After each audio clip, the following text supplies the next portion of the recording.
All right, so this right here is a workout that I did a few days ago, and I never tried this, but it's a dumbbell row with the head supported, and I really liked it. I could really feel it in my neck, especially even today, a few days later, but I want to start working my back out real good this year. I want to really develop it, and my shoulders.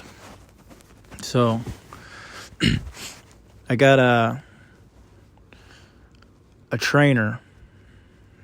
Yeah, I got him.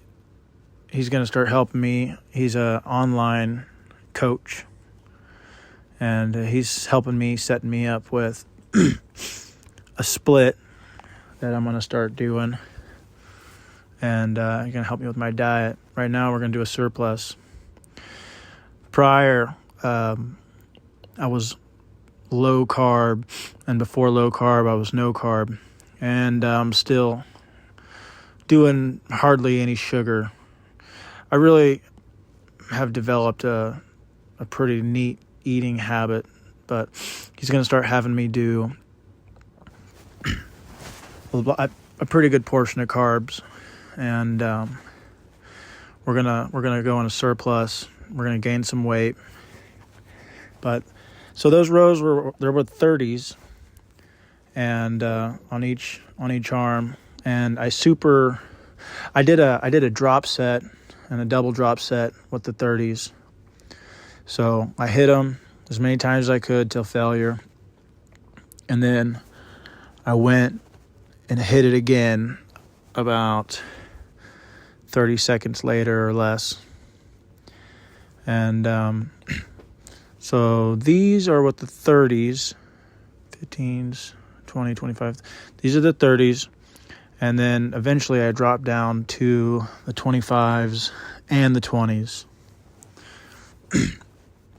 But it's a pretty good workout that I got going on here.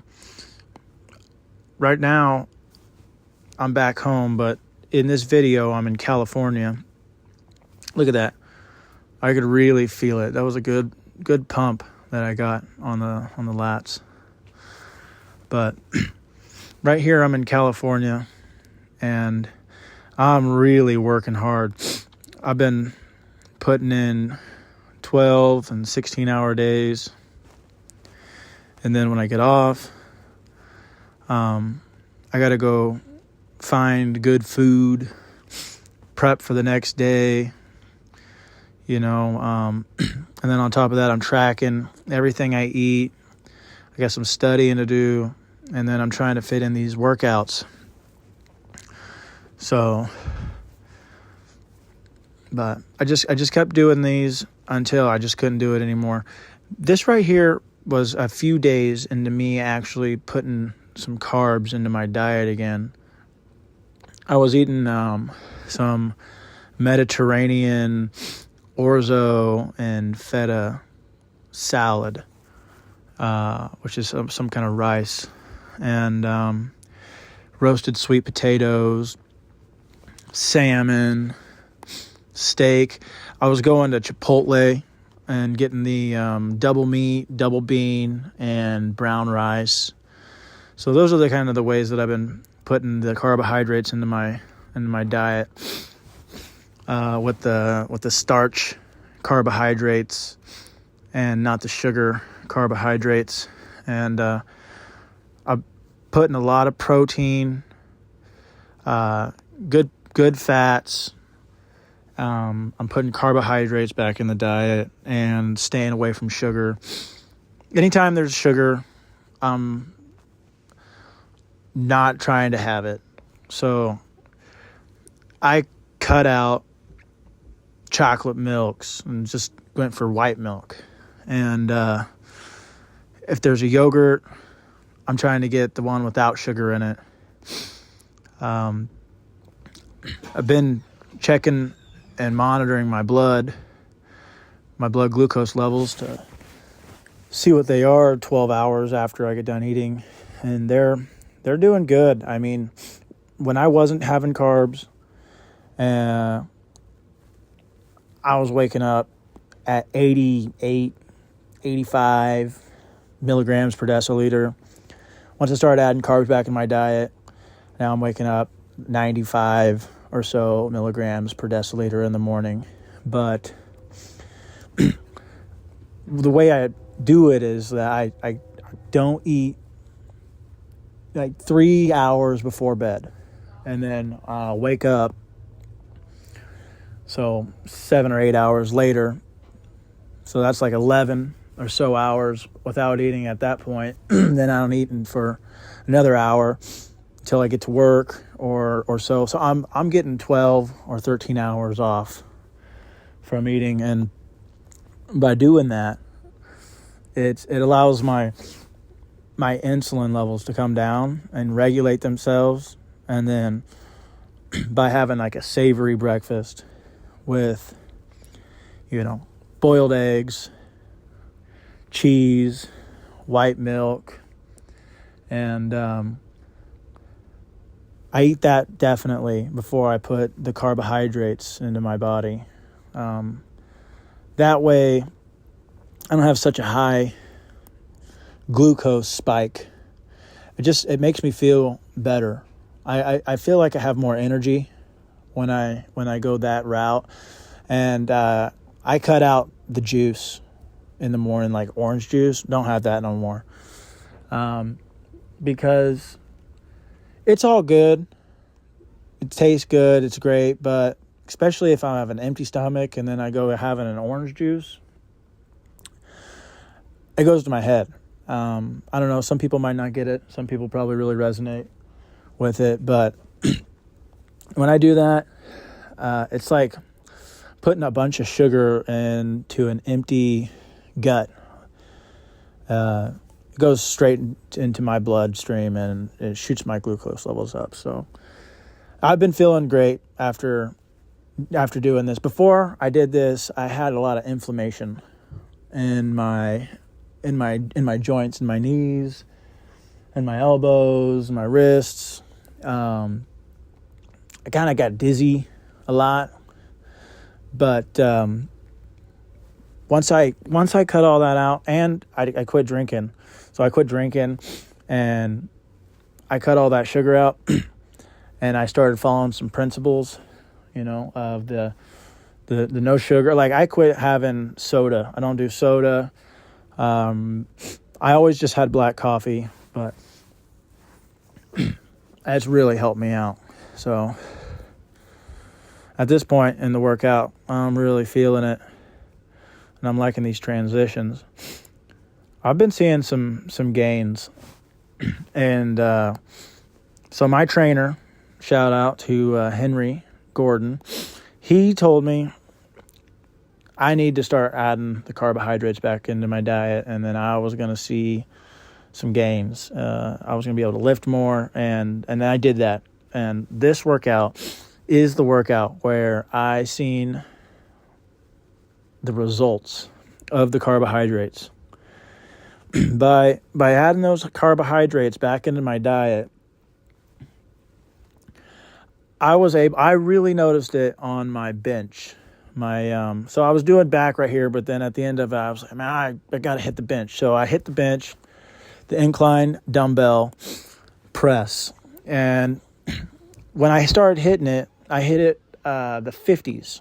And I was thinking not to hit this, because I got 60s I could do with right here, but I said, I'm going to hit with the 50s because I know from previously the 60s are doable, but they're a little much. So I hit the 50s, and I did the 50s 18 times my first round. And I was like, man, that's crazy. I put him down, and then I hit him again for like 15 or 14 sometimes, I think it was. And I put him down, and then I did it again, and until I couldn't do it no more. And then I went to like 40s, and then 35s. And then I set it down. I started talking to this guy. He was in there working out as well. And he grabbed the 60s and he's like, oh, he's going to do the 60s. And I said, let me try doing those 60s. So I jumped in there. Man, I threw them up like it was nothing. And I pumped out 10 reps like nothing with the 60s. It was pretty sweet. And that was the result of adding carbohydrates back into my diet. Because when I was doing, just protein and fat, I was feeling good, but I didn't have the same amount of energy. The glucose wasn't in my muscles like you can get if you pack the carbohydrates in. The glucose from the carbohydrates, they get inside your muscles, and you're not relying on your liver to create all the carbs from your fat stores, and you're not depleting all of them, and it really helped. So right here, man, I had a long day. It seems like I'm a little weak, but the day before that, I did pull-ups, and then I've been throwing blocks all day at work. We move transformers and do heavy haul stuff, and so a couple days before this, I did pull-ups. I did this routine that Tanner Shuck he had online, and it was good. And I was putting, I don't know, like 14 pull-ups at a time. I was chest to bar and some different things. But I really like these pull-down, I don't know, I think they're called probably like pull-down rows. I was doing 100, I did 150 pounds is what I had it set at. And then I did that to failure. And then I dropped down to 135 pounds. And then I did that to failure. So all this right here was before I got my new plan that Henry set me up with, which it's a split. It's a 5-day split. So it's 3 days on, 2 days off. I have to look at it again, but I think it's like push, pull, lower, and then off, and then it goes upper, lower, off, and then repeat. Something like that. I don't have it in front of me right now, but I just got home from being on the road, and I got to sit down and I'm going to write it all out in my book and get my plan really set up, because I'm going to have this weekend, and I've been pretty tired. I'm trying to get my sleep in. When I'm on the road, I'm sleeping. Like, I'm trying my hardest to get 8 hours a night. Seems like I'm just getting 7, though. And then the day that I left to come back home, which was today, so the night before that, I only got 5 hours of sleep. So, like, right now, I'm running on empty. I can really feel it. That sleep is really important as far as recovery goes. And if you're not sleeping right, then your body's not regulating your hormones correctly, and you're not getting your recovery in that you need, and it brings down your testosterone levels, which testosterone is huge. Plays a huge part in developing muscles and recovery. So I got to get that sleep in. I'm gonna try to get 9 hours or more sleep a night while I'm at home before I go back on the road. And that's just what it is, when you're on the road and you're working, you got to work. I got to make a living, and my boss expects me to perform, and I do. So, man, I wish I had this machine with me everywhere I go. A lot of times I go to different different hotels, and they have different machines, and I wish I had some consistency in the machines that I could hit. But I think that these seated rows would be a great deal if I could start incorporating them daily, or not daily, but weekly into my split. It'd be sweet. But besides that, I gotta do inverted rows or something hanging off whatever trailer or truck or anything I can find. That way I can start hitting my back and getting them lower lats. So I feel like I could probably better my form right here, because I'm pulling forward, but I think that if I were to push my chest out maybe and bring my shoulders back when I was doing that, probably would have helped a pretty good portion for that seated row. These are pretty neat too. I like this. My goal when I first started working out and doing these types of workouts was what I want to do muscle ups. That's what I'm trying to get the muscle up. That's been the goal, honestly, from the beginning, which I've done a couple of them, but that's with some assistance from me jumping. Here I am right here. I'm going into, these are the 50s. So this right here was 18 reps. I believe that this is the one that was 18 reps when I hit. And man, that felt good. And then I threw it down, and then I just did it again. And I was really getting into it. I think like I heard it say before, the mind body connection was on point. It felt great. So at home, at my house, I have dumbbells. I've got I got 8 pounds, 10 pounds, 12 pounds, 15 pounds, 20 pounds, 25 pounds. And I think it goes to like 40 and 50. I need to get some 30s or 35s and throw them in there, because those things really help. They allow me to get that sweet spot that I can get a really good pump. I can, get more than however many. It allows me to put a couple extra on there. And when I can do that, I can really feel the burn. I can really feel the pump from a certain couple workouts. But besides that, I also have an easy bar at my house I got 2 25s I can throw on each side, and I got 2 10s and 2 5 plates. So I could throw all that on there or mix it up, do some different combinations to get different weights that I throw over my head. And then I also have a weight vest.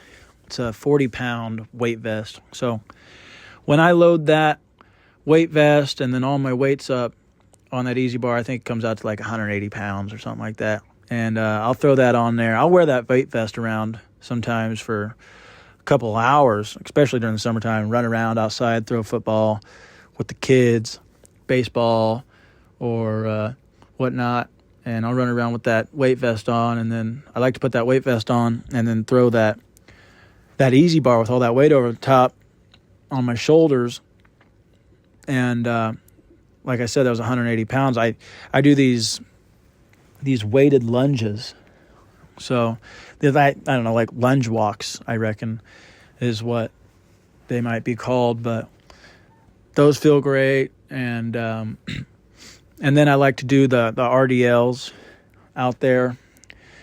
So eventually I'm going to have myself a gym, because I have a 20-foot by 20-foot steel building that's down the road. I need to move over here, but I kind of want to put it on a foundation, and then I'm going to build a gym in it, and then maybe even a kitchen, so I can have my own health and fitness area where I can do videos and and work out and start cooking, do some good stuff.